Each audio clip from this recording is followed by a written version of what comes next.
Hey everyone, and welcome back to a new video. It is a bitterly cold day here in the UK, a bitterly cold week in fact, and I wonder if that's because the winds of change have started to blow through. We know that 4th edition AoS is coming. It's an inevitability. The Warhammer games get refreshed every 3 years. We had 10th edition 40k last year, and this year it is Age of Sigmar's turn. And in this video, I just wanted to talk about how we're starting to see that gather momentum and what we might need to think about as we get nearer to not only that release date, but also the announcement, hopefully around sort of March, April time, if things kind of pan out how they have before.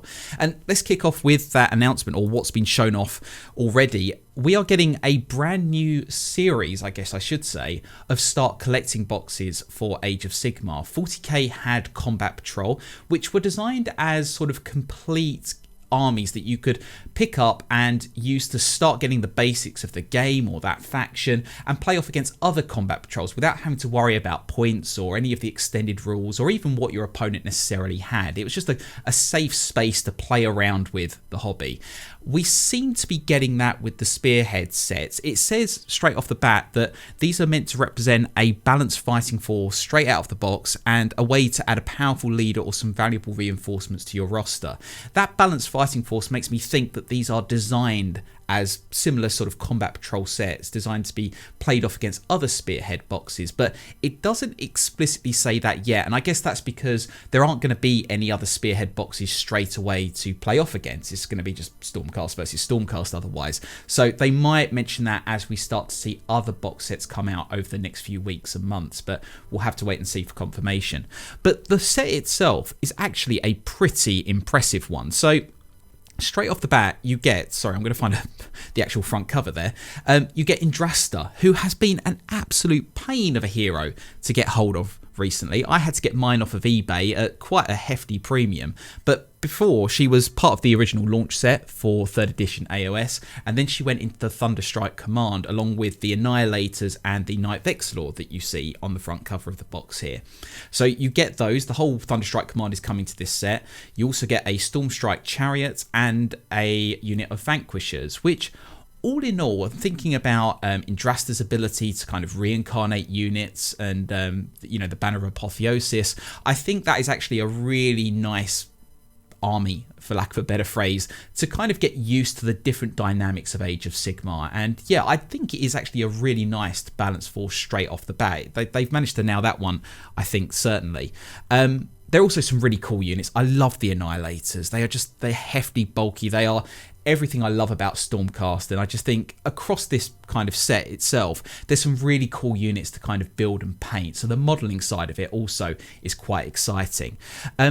We get a bit of info in the article about who Indrasta is, and then it kind of ends by saying that other sets are going to be coming soon. Do not worry too much.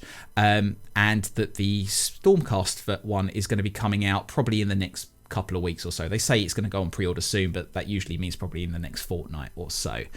And yeah, so that is the start of the Spearhead series. Now, again, 40k had the Combat Patrol sets, and these are pretty decent sets all in all. They give you a great start on an army. They're really great to play off against other combat patrols, and I think people have really enjoyed using them as launch pads, not just into the games, but also into other factions, which has been really exciting.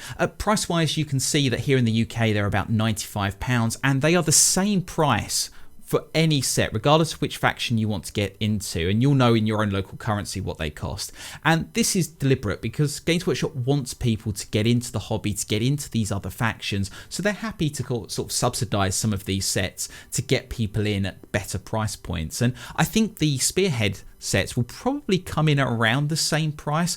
They could go up to about £100 here in the UK, and the reason for that is because Games Workshop tends to uplift its prices at release windows. You'll remember back a while now, they announced they were doing their most recent price rises, and they said things like books wouldn't go up in price. Well, now we've got to 10th edition, the codexes have all gone up a little bit in price. They kind of wait for the release window and then push it up, and I know that might create a bit of a disconnect where 40k starter sets are slightly cheaper than AoS ones, but I think Games Workshop will kind of play catch up later on and you'll get this kind of leapfrogging effect as they kind of move with inflation in their view. But we'll have to wait and see. Even at £100, that's still potentially good value, because the Thunderstrike command set was £75 here in the UK before it went out of stock, and it's a very in-demand set. So for an extra £25, you're getting the Chariot and the Vanquishers. So possibly still good value. Looking on Twitter, a lot of people are really excited by this set, and that's really kind of the win for this whole concept. I've seen a lot of people who are into 40k who are really tempted to try Age of Sigmar because of this set being revealed, and I'm sure a lot of other people who are in AoS who perhaps haven't jumped into Stormcast will love to try out this set because it's got Indrasta and the Annihilators and some really cool units in there. And plus, for my Stormcast army, it's also a really great option for expanding that force, because apart from Indrasta, I don't have any of these models in my army. So again, a really great upgrade set if I think about it that way. But as I said, this is kind of marking the start of the journey to 4th edition Age of Sigmar. And so that begs the question, how do we start getting ready for it? I, for one, are going to be holding off on getting any new books or models just until we get a sense of how much of a rework the core game is. If you remember, 10th edition reworked the whole of 40k, and so that meant that the codexes kind of became redundant and we got the indexes and things like that, and as someone who had bought practically every codex, that was a difficult pill to swallow. So I, for one, am going to hold back until we see those announcements and see what's going to carry through into 4th, but that doesn't stop you necessarily from jumping in, trying a new army and seeing what the next 6 months or so have in store, because the books themselves still have a ton of lore, great hobby advice, and they're also just really cool collector's items, a lot of them. So by all means, if you want to jump into a new army or a new faction, it's still a great time to do it. But there is one faction I'm paying a lot of attention to, and that is going to be the Skaven, because they are rumoured to be one of the factions that is going to get the biggest update in 4th edition. They have some of the oldest models in Age of Sigmar, not the only faction that has old models, I will point out, but they definitely have some of the oldest models still going. A lot of these go back to the Warhammer Fantasy days, and unsurprisingly, with the release of the Old World, and despite the fact Skaven are a legacy faction, so they're not tournament official for some weird reason, people are buying them up to make them into their armies, because a lot of the models, and you can see here from the Storm Vermin, they are still designed to be rank and file, so they make great models for the Old World because they are Warhammer Fantasy models. But needless to say, they are due a massive update, and as someone who is a big fan of the Skaven, I, for one, will be looking very closely for any sort of trailers or tidbits of lore that point us towards a refresh of some kind. I'm also quietly hopeful that Malarian will finally make his appearance. Side note, Malarian was never actually called apparently Malekith in the Old World. He is now Malarian through and through. So lots of lore changes left, right and centre. And there is also rumours of Chaos Dwarves coming to Age of Sigmar in some form or another. So whatever happens in 4th edition, it is potentially going to be one of the craziest, wildest editions that we've seen yet. And I think there's going to be a lot of fun stuff in there.